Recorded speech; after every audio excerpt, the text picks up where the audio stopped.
ஓம் ஸ்ரீ குருபியோ நமக. ஓம் ஸ்ரீ மகா பெரியவா சரணம். வரும் ஜூன் 4ஆம் தேதி வியாழக்கிழமை இந்த மாதத்துக்கான சங்கடகர சதுர்த்தி. அதுவும் வியாழக்கிழமையில வந்திருக்கக்கூடிய குபேர சங்கடகர சதுர்த்தி. இப்போ நாம சொல்லக்கூடிய இந்த எல்லா பொருட்களையும் ஒன்றாக சேர்த்து வீட்டில் இந்த இடத்துல வைக்கிறதால கடன் தீர்ந்து பணம் கொட்டும், எல்லா செல்வங்களும் தேடி வரும். அது என்ன வழிபாட்டு முறைன்னு பார்க்கறதுக்கு முன்னாடி நம்மளோட வீடியோஸை இப்போதான் நீங்கள் ஃபர்ஸ்ட் டைம் பார்க்குறீங்கன்னா மறக்காமல் சப்ஸ்கிரைப் பண்ணிக்கோங்க. தொடர்ந்து இது மாதிரி அப்டேட் தெரிஞ்சுக்கிறதுக்கு பக்கத்து நோட்டிஃபிகேஷன் பெல்லை கிளிக் பண்ணி ஆல் அப்படிங்கிற செலக்ட் பண்ணிக்கோங்க. இப்போ என்னென்ன பொருட்களை சேர்த்து என்ன மாதிரி வழிபாடு செய்ய போகிறோம் அப்படிங்கிற பற்றி தெளிவாக தெரிஞ்சுக்கலாம். விநாயகர் பெருமானுக்குரிய விரதங்கள்லேயே மிக உயரிய விரதம், ரொம்ப சக்தி வாய்ந்த விரதம்னு கேட்டிங்கன்னா அது சங்கடகர சதுர்த்தி தான். ஒரு மாதமும் அமாவாசைக்கு பிறகும் பௌர்ணமிக்கு பிறகும் 2 வகையான சதுர்த்தி வரும். அதில் பௌர்ணமிக்கு பிறகு வரக்கூடிய சதுர்த்தியை தேய்பிரை சதுர்த்தியாக கணக்கில் எடுத்துக்கிட்டு அன்றைய தினம்தான் நாம் சங்கடகர சதுர்த்தியை வழிபாடு செய்கிறோம். சங்கடகர சதுர்த்தி நம்முடைய சங்கடங்களை வேரோடு அறுக்கக்கூடிய சதுர்த்தின்னு அர்த்தம். நிறைய பேர் இந்த சங்கடகர சதுர்த்தியை முழுமையாக உச்சரிக்காம சங்கட சதுர்த்தின்னு மொட்டையாக உச்சரிக்கிறாங்க. அப்படி உச்சரிச்சிங்கன்னா உங்களுக்கு சங்கடங்கள் தான் வரும், சங்கடங்கள் தீராது. சங்கடஹர சதுர்த்தின்னு முழுமையா உச்சரிச்சாதான் சங்கடங்கள் வேரோடு தீரும். முழுமுதற் கடவுளாக இருக்கக்கூடிய விநாயகப் பெருமானை வணங்கிட்டு நம்ம எந்த காரியத்தை ஆரம்பித்தாலும் நிச்சயம் அதுக்கான வெற்றி கிடைக்கும். அதுலயும் சங்கடகர சதுர்த்தி அன்னைக்கு சதுர்த்தி வேலைன்னு அழைக்கப்படக்கூடிய மாலை 5 மணில இருந்து 6:30 இந்த 1.5 மணி நேரம் நம்ம விநாயகப் பெருமான் கிட்ட என்ன கேட்கிறோமோ அதை கொஞ்சம் கூட யோசிக்காம நமக்கு கொடுப்பார் அப்படிங்கிறது ஒரு பெரிய நம்பிக்கை. அப்படிப்பட்ட சங்கடகர சதுர்த்தி ஒரு மாதமும் இப்ப உதாரணத்துக்கு இந்த பராபவ வருடம் பிறந்து வரக்கூடிய வைகாசி மாதத்துல நமக்கு வியாழக்கிழமையில இந்த ஒரு சங்கடகர சதுர்த்தி வந்திருக்கு. சங்கடகர சதுர்த்தி எந்த கிழமையில வருதோ அதை பொறுத்து அதோட பலன் மாறுபடும். வியாழக்கிழமைய பொதுவா குரு பகவானுக்கு உகந்த ஒரு நாள். குரு பார்க்க கோடி நன்மை. அதுலயும் ஜூன் 2ஆம் தேதி குரு பெயர்ச்சி முழுமையா நடக்குது.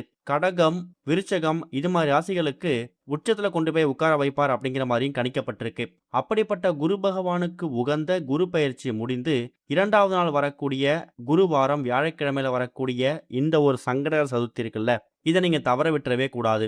அதுலயும் சதுர்த்தி திதி எத்தனை மணிக்கு ஆரம்பிக்குதுன்னா ஜூன் 4ஆம் தேதி சங்கடகர சதுர்த்தியா இருந்தாலும் ஜூன் 3ஆம் தேதி இரவு 8:24 சதுர்த்தி ஆரம்பிச்சிடுது.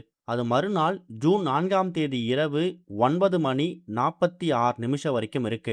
வியாழக்கிழமையில மதியம் 1:30 இருந்து 3 வரைக்கும் ராகு காலம், காலையில 6 மணில இருந்து 7:30 வரைக்கும் யமகண்டம். இந்த 2 நேரங்களை தவிர்த்துட்டு மற்ற நேரங்கள்ல விநாயகருக்கு அந்த சங்கடகர சதுர்த்திக்கான பூஜைகளை வழிபாட்டை நீங்க செய்யலாம். அதுலயும் சங்கடகர சதுர்த்தி அன்னைக்கு நம்ம வீடு பக்கத்துல இருக்கக்கூடிய விநாயகர் ஆலயத்துல விநாயகருக்கு அந்த சதுர்த்தி வேளையில அபிஷேகமும் ஆராதனையும் அலங்காரமும் நடக்கும். முடிஞ்சா அந்த அபிஷேகத்துக்கு தேவையான பால், பழம், பன்னீர், சந்தனம் இந்த மாதிரி பொருட்களை உங்க கையால வாங்கி கொடுக்கறது விசேஷம். பூ மாலை, விநாயகருக்கு எருக்கம்பூ மாலை, அருகம்புல் மாலை இந்த மாதிரி பொருட்களை சமர்ப்பிக்கதும் சுபிக்ஷத்தை கொடுக்கும். குடும்பத்தோட கோவிலுக்கு போயிட்டு விநாயகரை 8 முறை வலம் வந்து ஒரே ஒரு சிதறு தேங்காய் உடைச்சிட்டு புதுசா ஏதாவது காரியத்தை அன்றைய தினம் நீங்க ஆரம்பிச்சீங்கன்னா கண்டிப்பா அதுல வெற்றி உண்டாகும். நிறைய பேருக்கு அதிர்ஷ்டவசமா அவங்க வீடு பக்கத்துல காரிய சித்தி விநாயகர்னு ஒரு விநாயகர் இருக்க வாய்ப்பு இருக்கு.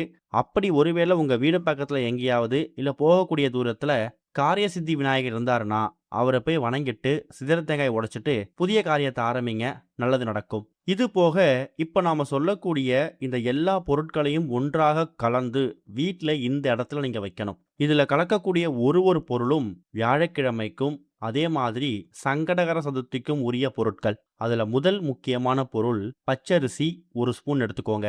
இந்த இடத்துல நாம ஏன் பச்சரிசி எடுத்துக்கிறோம் அப்படிங்கிற கேள்வி நிறைய பேருக்கு வரும். பச்சரிசி அப்படிங்கிறது சிவபெருமானுக்கு மட்டும் இல்ல, மகாலட்சுமி தாயாருக்கு மட்டும் இல்ல, விநாயகருக்கும் உகந்ததுதான். விநாயகருக்கு பயன்படுத்தக்கூடிய நைவேத்தியங்கள்ல இந்த கொழுக்கட்டை, அப்பம் இது மாதிரி பல பொருட்கள் பயன்படுத்துவோம். அப்படி பச்சரிசியால தயார் செய்யக்கூடிய நைவேத்தியங்கள் இருக்கு இல்லையா, இந்த கொழுக்கட்டை, மோதகம் இது எல்லாமே பச்சரிசி மாவால செய்யக்கூடியதுதான். அதனால விநாயகருக்கும் பச்சரிசி ரொம்ப உகந்தது. 1 ஸ்பூன் பச்சரிசி எடுத்து வச்சுக்கோங்க. அடுத்ததா கொண்டை கடலை. வெள்ளை கொண்டை கடலையா இருந்தா விசேஷம். அப்படி ஒருவேளை வெள்ளை கொண்டை கடலை இல்லனாலும் கருப்பு கடலை எடுத்துக்கோங்க. கொண்டை கடலைய பொதுவா குருவாரம், குரு பகவானுக்கு உகந்த வியாழக்கிழமை குரு பகவானுக்கு உகந்த தானியம் வந்து இந்த கொண்டை கடலை. 1 ஸ்பூன் கொண்டை கடலை எடுத்துக்கோங்க. குறைஞ்சது ஒரு 6, 7 இருக்கிற மாதிரி பார்த்துக்கோங்க. அடுத்ததா சில்லறை நாணயங்கள் ஒரு 4, 5 எடுத்துக்கணும். கடைசியா ஒரே ஒரு பச்சை கற்பூரம். பச்சரிசி விநாயகருக்கு, கொண்டை கடலை குரு பகவானுக்கு. பச்சை கற்பூரமும் சில்லறை நாணயங்களும் எதுக்காக எடுத்துக்கிறோங்க கேள்வி நிறைய பேருக்கு வரும். சில்லறை நாணயங்கள் அப்படிங்கிறது குபேரருக்கு ரொம்ப உகந்தது. வியாழக்கிழமை பொதுவா குரு பகவானுக்கு உகந்து நினைச்சுக்கிட்டு இருக்கோம். குரு பகவானுக்கும் உகந்தது, கூடவே குபேரருக்கும் உகந்த நாள் வந்து இந்த வியாழக்கிழமை. அதனாலதான் வியாழக்கிழமையில வரக்கூடிய எந்த ஒரு திதி நட்சத்திரமா இருந்தாலும் அதை நம்ம குபேரன் கணக்கில் எடுத்துக்கிறோம். இப்ப இந்த மாதமும் வந்திருக்கக்கூடிய ஜூன் 4ஆம் தேதி வந்திருக்கக்கூடிய சதுர்த்திய, இந்த ஒரு சங்கடகர சதுர்த்தி இருக்கு இல்லையா, இதை நாம குபேர சங்கடகர சதுர்த்தியா கணக்கில் எடுத்துக்கலாம். ஏன்னா வியாழக்கிழமை குபேரருக்கும் ரொம்ப உகந்தது. அப்படிப்பட்ட குபேரருக்கு உகந்த சில்லறை நாணயங்கள், குபேர வாசம் குபேர அம்சம் அதிகமாக இருக்கக்கூடிய பொருள் எதுன்னு கேட்டிங்கன்னா சில்லறை நாணயம் தான். அதை கொஞ்சம் எடுத்துக்கோங்க. பச்சை கற்பூரம். வியாழக்கிழமை இன்னொருத்தவங்களுக்கு முக்கியமான ஒரு நாள். வேற யாரும் இல்லை, மகாவிஷ்ணு, பெருமாள், திருமால். இவங்க எல்லாருக்குமே ரொம்ப பிடிச்சது, இவங்களோட ஆதிக்கம் அதிகமாக இருக்கக்கூடிய ஒரு பொருள் வந்து பச்சை கற்பூரம். எந்த ஒரு பெருமாள் கோவிலுக்கு போனாலும் சரி, அங்க கொடுக்கக்கூடிய துளசி தீர்த்தமா இருக்கட்டும், பிரசாதமா இருக்கட்டும், அது எல்லாத்துலேயுமே பச்சை கற்பூர வாசம் அதிகமாக இருக்கும். காரணம், பச்சை கற்பூரம் இருக்கக்கூடிய இடத்துல மகாவிஷ்ணு இருப்பார். மகாவிஷ்ணு இருக்கக்கூடிய இடத்துல மகாலட்சுமி தாயார் தானா வந்துருவாங்க.